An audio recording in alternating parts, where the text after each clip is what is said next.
Hi, we're going to continue discussing themes and theories in development. In our last video, we gave an overview of some theoretical perspectives, and then we looked at some of the themes that underlie those theories. In this video, we're going to look at some contexts of development and then specifically look at an international context. So in your reading, there's the section on contextual theories of development, and one of those is Bronfenbrenner's ecological systems model. And I said that I would introduce individual theories when they were relevant, and this one is relevant for today. So what I want to do is walk you through the different layers of his model, and then I will go back through the different layers using the pandemic as an example. Okay. So in Bronfenbrenner's model, the individual is at the center. The individual includes sex, age, health, whatever characteristics that person is carrying with them into situations.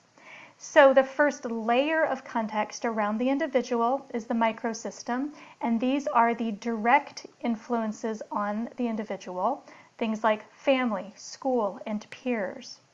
The next layer is the mesosystem, which includes the interactions between the different microsystems. So for example, the interactions between family and school, or between family and peers. The next layer is the exosystem. These are the indirect influences on the individual. So it can be things like mass media, social services, local politics. It can include the parent's workplace. Okay, and then the macro system includes the attitudes and ideologies of the culture.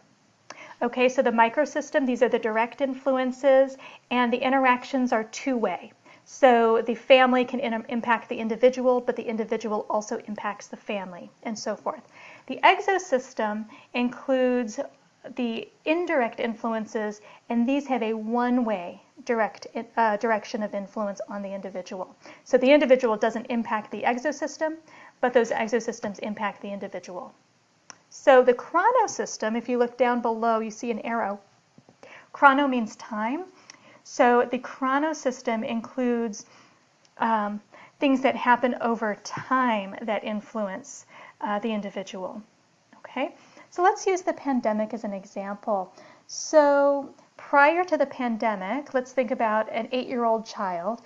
That child had whatever their sex was, they have the age and the level of development they have for that age, they have their health and so forth. And then they had whatever microsystems they had. So whatever the standard interactions were with the family, the school, the peers.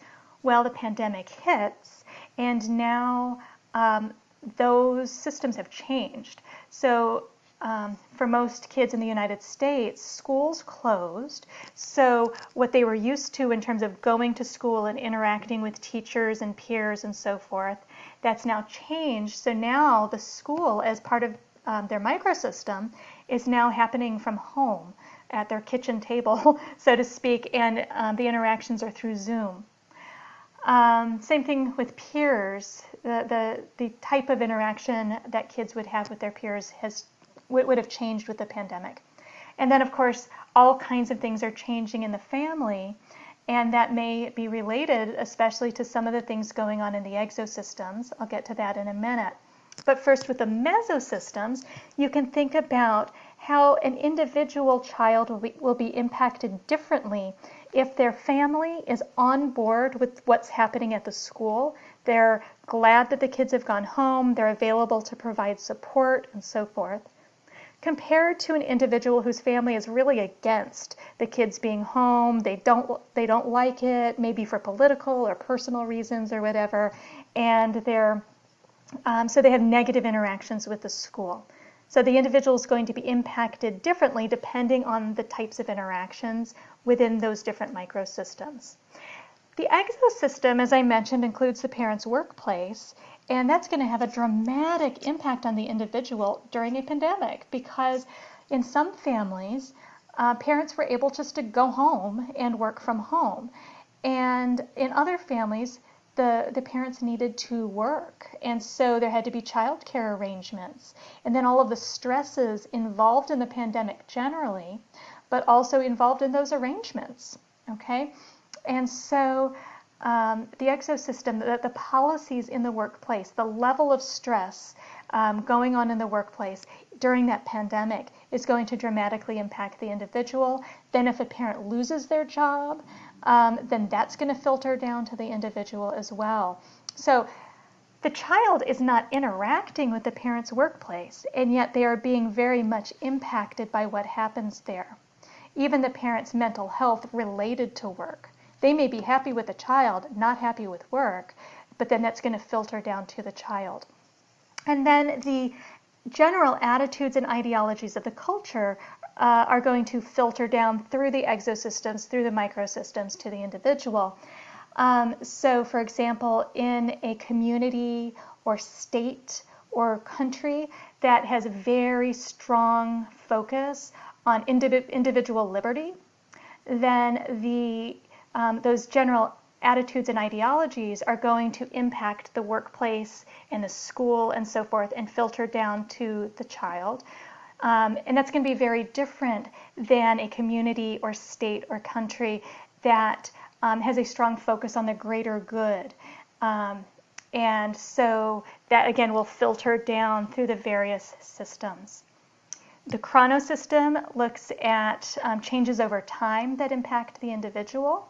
And so, for example, just their developmental level over time is going to change the way they interact with their systems. In the pandemic, you can imagine an 8-year-old child is going to be having a different experience than a 4-year-old or a 10-year-old. And something that's not part of the chronosystem per se, but was mentioned in one of your earlier readings, is the idea of a cohort or cohort effects. So the idea that different groups of people, in this case we're talking about kids, may have a shared experience that is quite different than people in the generation before or after. And it may not even be a whole generation, it might just be within 1 or 2 years.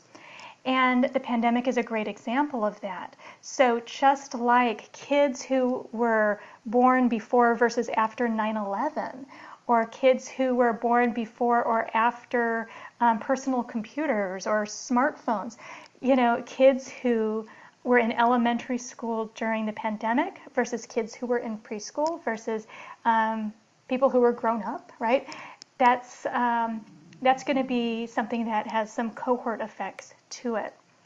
Okay, so there's many different layers of context, and this class explores these layers in an international context. So I'd like you to take a moment to reflect. How many of these countries can you identify? You can pause, take a moment, and when you're ready to begin again, press play. Okay, how did you do? For some of you, maybe not so well. Others, hopefully, pretty good. By the end of this class, I am hoping that you will not be like the people I'm about to show you in a video. So I'm going to show you a quick video for fun, and then I'm going to introduce the international project. Can you name any country on this map? Honestly, my geography is so horrible. I can't name anything. Like Try nothing. naming something. Is it South Africa? Nope. We had the country of Asia. Nope. That's a continent, and Oh, that's oops. Russia. Oh, damn. I'm silly. That's okay. Man, it's been a while since I've been in school. That's okay. Any country on the map. Africa. That's a continent. Country. Damn it. How about a country in Africa? I know South Africa's over here somewhere. No, it's south. Down here, yeah. Yeah, it's south. Oops. Can you name any country on this map? Yeah. Africa? That's a continent. Oh, God. Can you name any countries in Africa? God, no. Who knows stuff like that? Can you name any country on this map? Yes. Africa. That's a continent. Oh, country. Greenland or Iceland or something? That's Alaska. Any country. Not at all. And on the entire map. This is so horrible. Where's America? I would say this big one, but I'm probably wrong. You're definitely wrong. Okay. Can you name any country on this map? Oh my gosh. Shouldn't I be taught this in school? I would hope so. South America? That's a continent. Oh my god. How about a country in South America? Yeah. Honduras is here. Nope. Here. Somewhere here. Nope. Can you name any country in Europe? Is this one Europe? No. This one? No. Can you name a single country in Africa? Was this Africa? No, again, that's South America. No idea. Can you name a country in South America? Okay, this is South America. Yes, can you name a country in it? No, I can't. Did you go to high school? Yes. Did you go to college? Yeah, that's a sad part. Argentina, Chile, Bolivia, Brazil, Peru, Colombia, Venezuela, Mexico, United States, Canada, Greenland, Iceland, Australia, New Zealand, Papua New Guinea. Okay, so as I said, I'm hoping that by the end of this course, you won't be like the people in the video. We're going to be doing an international project for this course. All of the instructions are in the international project folder, which is linked into every module folder. So every module activities folder, if you scroll down to the bottom, it's going to be one of those folders down at the bottom. Each one of those links will take you back to the international project folder. And each of you is assigned a different country. They're random assignments, and those are posted in the folder. And there are multiple deadlines. See the course schedule because things vary a little bit depending on if you are in a 16-week, 12-week, or 8-week version of this class. Okay? And we're going to be examining development in different countries. And so I'm hoping that what you will gain from this project is not only a sense of where some countries are, but also information about what makes those countries different in terms of not only health-related factors, but also, you know, education and family and so forth. Okay. So what you're going to be creating is a slideshow. I provide a blank template as well as a sample country slideshow that I did for you so you can see what an example would look like. But follow the specific blank template exactly. Don't deviate from the order and structure of the slides because I want everybody to be able to easily find the information they're looking for because you're going to be posting this in the discussion board. And so if everybody's following the same format, then when you look at other people's projects, you know how to find what you need. Okay, but you can be as creative as you want to with colors and designs and fonts and pictures and whatever else. But in terms of the information I request on the slides, stick with that. So you'll upload into the discussion board, and then you will do 4 replies to at least 4 different other countries. And I give you specific instructions for how to do those. They're not just general replies, and that's an important part of your grade for the project. Now the sources that you will use vary. So I give you the exact sources that you need for the statistics. Those are on the slide template itself. And for at least one of the deadlines, you're going to find a scholarly article, and I give you some information on what that means. There's a link in the folder, but there's also the link here that you can see. Okay, so in this video we talked about different contexts of development, and we're going to be having the opportunity to look internationally at these contexts. So, thank you.